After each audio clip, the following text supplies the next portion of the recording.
Santet, sebuah kata yang sejak lama membuat banyak orang ketakutan.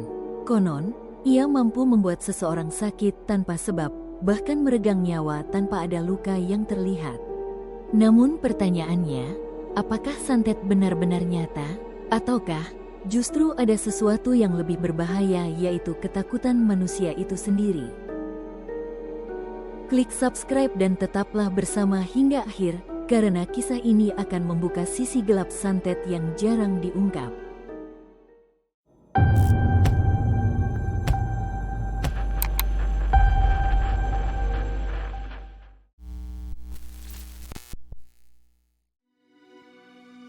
Sejak berabad-abad lalu, hampir di setiap daerah di Nusantara tersimpan kisah tentang kekuatan gaib yang dipercaya mampu mencelakai orang lain.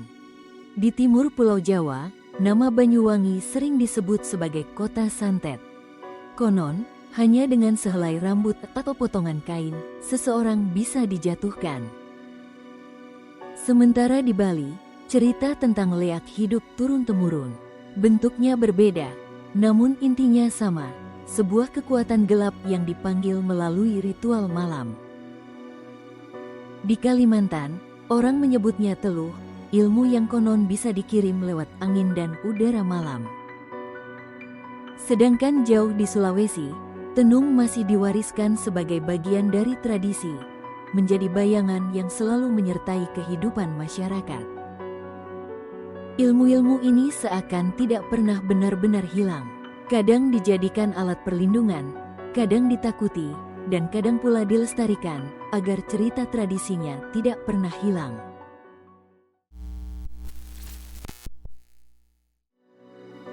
Namun, di balik cerita itu, ada kenyataan lain yang tak kalah mencekam.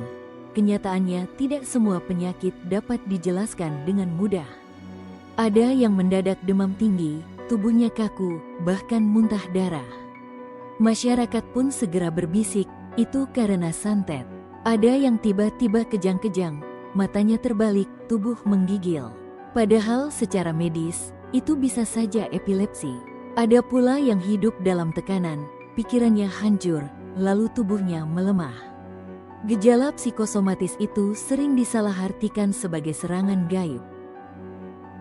Inilah bahaya yang sebenarnya. Saat tubuh membutuhkan dokter, pasien justru dibawa ke dukun atau paranormal. Saat pikiran membutuhkan terapi, yang datang hanya asap kemenyan.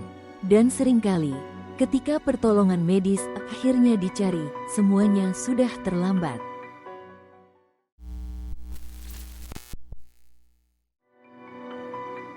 Kegelapan santet tidak hanya hidup di ranah mistis. Santet pernah menjadi alasan untuk melakukan pembunuhan. Banyuwangi, tahun 1998. Sebuah masa di mana ketakutan berubah menjadi teror. Ratusan orang dituduh sebagai dukun santet. Mereka dihakimi, disiksa, bahkan dibunuh tanpa bukti nyata. Tidak ada ritual atau pengadilan resmi. Tidak ada kepastian, yang ada hanyalah stigma, desas-desus, dan ketakutan massal yang menjelma menjadi pembantaian massal. Lebih kelam lagi, ada pula yang menggunakan kedok, ilmu hitam, untuk menutupi kejahatan. Contohnya kasus Ahmad Suraji atau dikenal dengan Dukun AS, ia mengaku melakukan ritual sakti, padahal hanya menjebak dan menghabisi nyawa puluhan korban. Itu bukan ilmu hitam atau santet, melainkan tindakan kriminal murni. Dan di era modern, praktik ini tetap hidup dengan wajah yang berbeda. Jasa santet kini bahkan ditawarkan di internet dan media sosial. Bayar sejumlah uang, lalu diklaim bisa mencelakai orang yang ditarget. Padahal, di balik layar, seringkali hanya tipu daya yang memanfaatkan ketakutan. Maka pertanyaannya, yang sesungguhnya lebih berbahaya itu apa? Ilmunya, ataukah manusia yang memanfaatkannya? Santet, pada akhirnya, memang bagian dari tradisi.